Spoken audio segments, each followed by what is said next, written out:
All right, welcome back to the deep dive. Yes. You know how this works? We take your sources and we try to make sense of them. Yeah. Turn information overload Yeah. into aha Yes, moments. exactly. Today, we're diving into a podcast called Mike's Waffen Facts. Oh, interesting. And you sent us a couple episodes. Okay. And we decided to really focus on episode 543 Okay. to try to understand what these guys are all about, Great. what makes them tick. Yeah, that's a good choice. Yeah. Because 543 really has all the core elements. Okay. You know, it's got Mike and Rickard, our two hosts, Right. fueled by alcohol and strong opinions. Lots of opinions, yeah. They tackle all sorts of things. Yeah? From military hardware to, well, whatever tangent comes up. Oh, absolutely. And let's not forget Ramanka, Oh, right. the sound engineer who chimes in occasionally. Yeah, he's great. With his dry wit. Right, like that time when, Yeah. well, you know, Mike let one loose. Oh, yeah. One of his, Uh-huh. you know, Yeah. and Ramonka just deadpans. Did someone order a gas attack? Oh, that's great. It's just so perfect. I love that. Yeah. But anyway, Yeah. episode 543 Okay. starts off innocently enough, you know, talking about politics, Progress. complaining about the world, same Yeah. old, same old. The usual. But then Mike, Uh-huh. he just throws out this question. Yeah. Can you name any women who understand weapons? Oh, wow.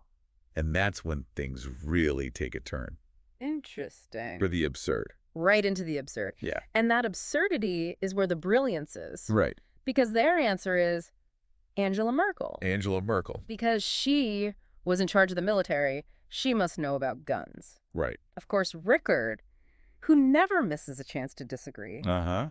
jumps in and says, being in charge doesn't mean you're an expert.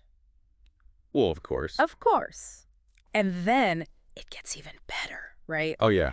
If Merkel wasn't enough of a curveball, Yeah. Mike doubles down with Lara Croft? Laura Who's that? Croft. The video game. The video game heroine. Tomb Raider. Yeah. That's amazing. It's like, It it shows their whole worldview, Yeah. this fascination with weapons, with this kind of, Ah. you know, traditional masculinity. Right. But then they turn around Right. and present these women, a politician, a fictional character, Right. as examples Yeah. of people who understand weapons. Right. Right. You know, it flips the whole thing on its head, Absolutely. and it's delivered with this tongue-in-cheek humor. Yeah. You don't know if they're serious You never know. or just messing with us. Right. And that's part of the appeal, right? Yeah. They blur the lines between fact and fiction, Absolutely. you know, opinions and jokes. It's Yeah. like they're inviting us into this Yeah. playground of ideas Right. where nothing's off limits. Nothing's off limits. Yeah. It's a wild ride. It is a wild ride. And speaking of wild rides, Oh, right. we got to talk about the recurring bits in this episode. Okay. Yeah. I mean, there's the inevitable mention of Mike's dad, Oh, yeah.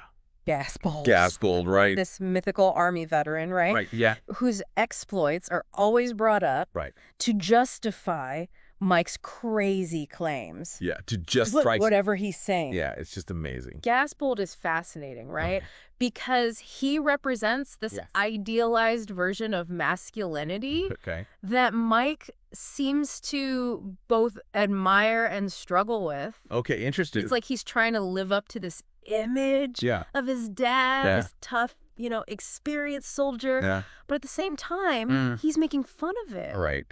with his drinking and his story. I love it. Yeah. It's almost like a caricature, you Yeah. know, Right. of that traditional masculinity. They're Right. poking fun at it, Right. but also revealing how it still affects them. Oh, interesting. And then there's Schwatten, Oh, right. this shadowy figure. This mysterious figure. He's both a sponsor Right. and a source of, well, questionable things. Yes. Very questionable In things. this episode, Yeah. he's giving Rickard neutron boots. Neutron boots. Yeah. Whatever those are. I don't even know. And let's not forget Oh, right. the Kampfgeist fragrance Kampfgeist fragrance that Mike's selling. that he's selling. Yeah. That makes you smell like Supposedly. strength and masculinity. Well, come on. I mean, where did they come up with this stuff? I know, right? That's the beauty of it. Uh-huh. They're mocking consumerism, right? Right. But they're participating in it at the same time. Right. It's this self-aware absurdity. It's brilliant. It really is. It's hilarious and insightful. Yeah. It's like they're saying, Yeah. we know this is ridiculous, but we're going to do it anyway. Exactly. Yeah. And that self-awareness, Yeah. that willingness to poke fun at themselves, Yeah. that's what makes them relatable. Absolutely. Even when they're saying crazy things. Even when they're off the wall. Yeah, completely bonkers. Okay, so we've got Yeah. the Angela Merkel-Laura Croft debate. Yeah. We've got Huh. the Gaspbold myth, Right. the Schwatten enigma. Yeah. But there's another layer to this episode Oh, okay. that we need to talk about, All right. and that's the alcohol, Yes. the fuel The fuel. of the Mike's Waffenfax engine. Exactly. It's no secret that these guys like to drink, They like to drink. and episode 543 is no exception. It is not. You can practically hear the beer bottles clinking Oh, yeah. throughout the episode. You can practically smell the schnapps Oh, yeah. being poured. And as the night goes on, Yeah. the conversation gets, Yeah. well, more incoherent More incoherent. and more, let's say, lively. Lively, yeah. Yeah. The alcohol adds to the chaos. Oh, It absolutely. loosens them up. Yeah. Fuels the tangents. Yeah, the tangents, the outrageous The claims. outrageous claims. Yeah.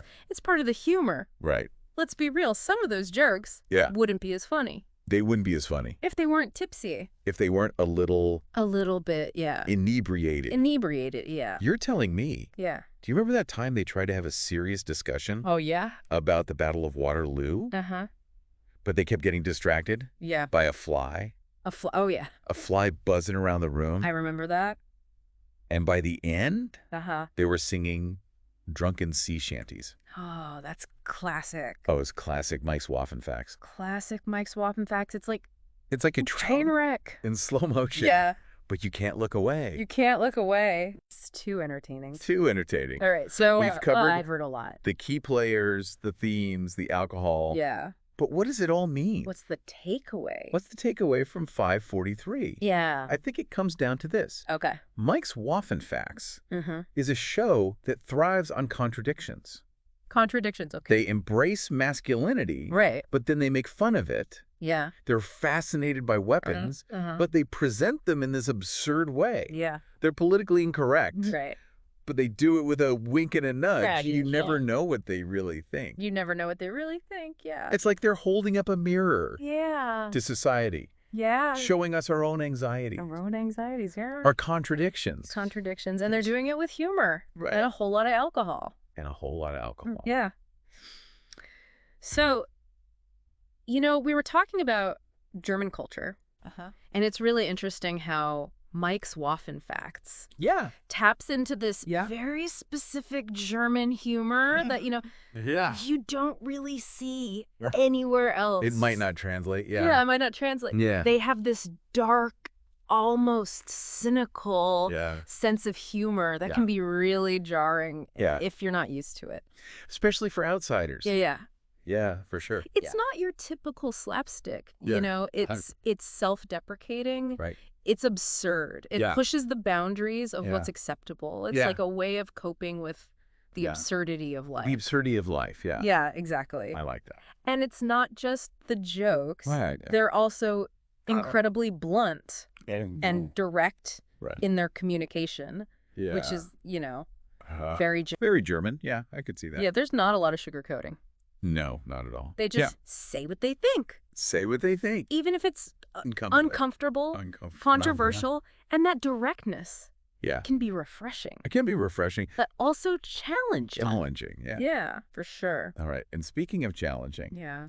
let's talk about their views Okay. on masculinity. All We right. touched upon this earlier Yeah. with Gaspbold, the Right. whole women and weapons discussion. Yeah, their take on masculinity is It's interesting. It's so complex. Yeah. On one hand, Yeah. they're drawn to those traditional ideas Yeah. of strength, Right. military prowess. Yeah, like the Gaspbold stuff. Yeah, Gaspbold, exactly. Yeah. They're constantly talking about Right. Mike's dad's Right. supposed military exploits. Yeah. They admire these Yeah. historical figures. Known for their ruthlessness. Right.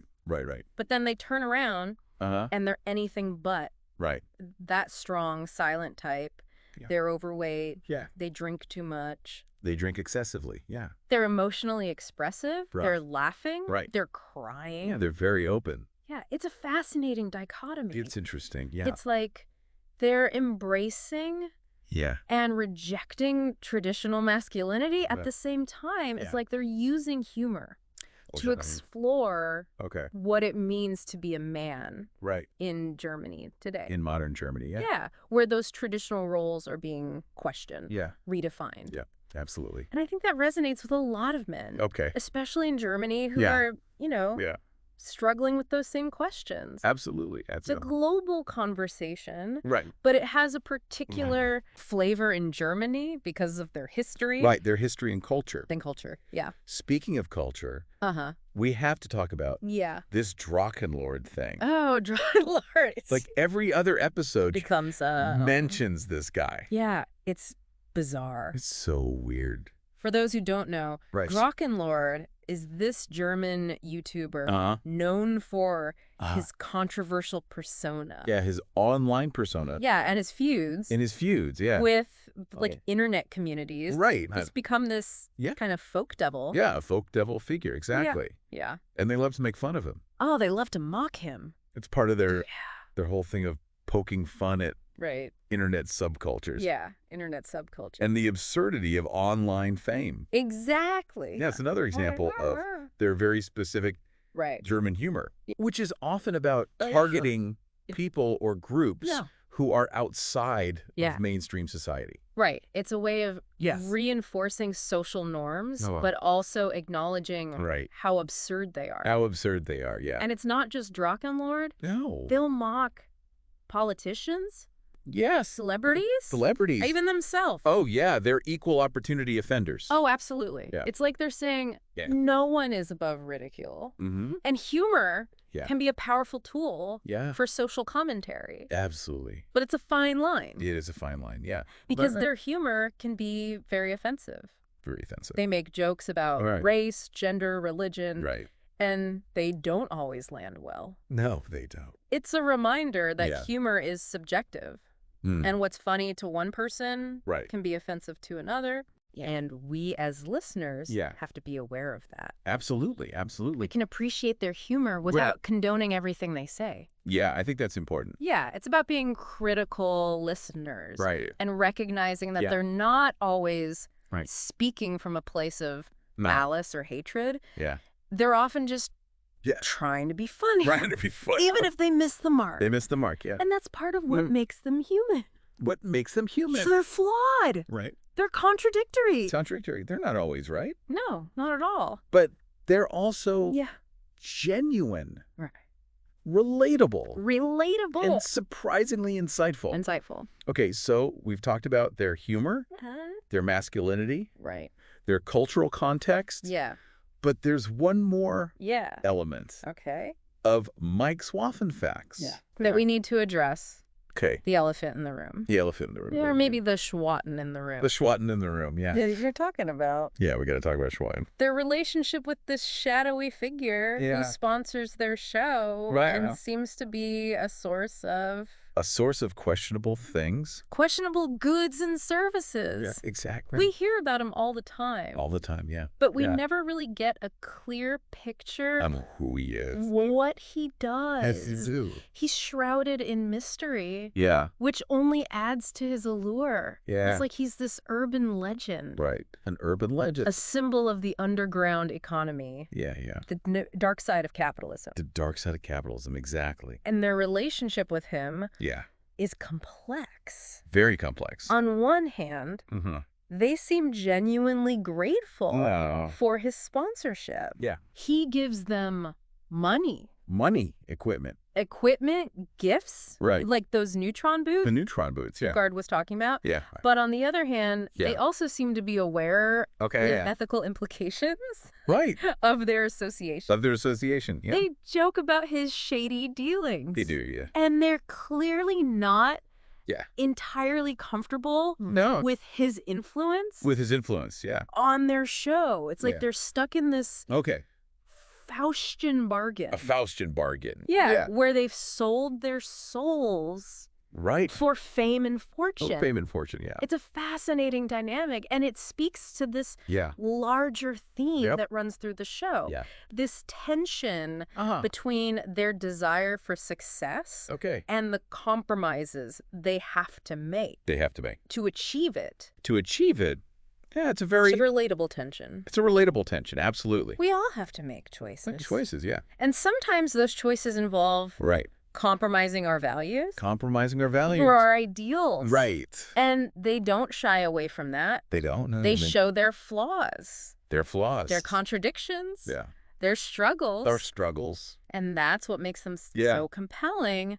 Yeah. They're not perfect. Right. But they're real. And in a world full of fake news, manufactured personalities, that's a rare quality. It's a rare quality, yeah. So to go back to your original question, is Mike's Waffen Facts any good? Yeah. I think the answer is yes. Yeah. They're funny. They're insightful. They're thought-provoking. And they're always entertaining. They are always entertaining. They defy categorization. They're a comedy. A social commentary. A cultural phenomenon. And they're a reminder that even in the darkest of times, humor can help us cope with the absurdity of life. It's really fascinating how they've become this cultural touchstone. You know, they've really tapped into something specific in German society. Absolutely. They're like a microcosm of modern Germany. Right. You know, reflecting the anxieties, the aspirations of this generation. That's grappling with. Right. Grappling with a changing world. This rapidly changing world. A rapidly changing world, exactly. Yeah. They embody this tension between tradition and modernity that you see everywhere in Germany. Yeah. On one hand, they're so rooted. Right. In German culture and history, the weapons, the dark humor, the political incorrectness. But then they're also products of the digital age. Absolutely, yeah. They built their platform on social media. They engage with internet culture. Right. They push the boundaries of what's acceptable online. It's like they're straddling these two worlds. They are, yeah. The old and the new. Right. And they use humor to bridge that gap. That's what makes them so fascinating. Yeah. They're not just a comedy podcast. Right. They're a cultural commentary. They're holding a mirror up to German society and forcing us to confront our contradictions. To make us laugh. But they make us think. And that's rare. It is rare, yeah. So to sum it all up, I think we can say Mike's Waffen Facts is more than just a podcast. Right. It's a cultural phenomenon. It is a cultural phenomenon. It's a reflection of Germany.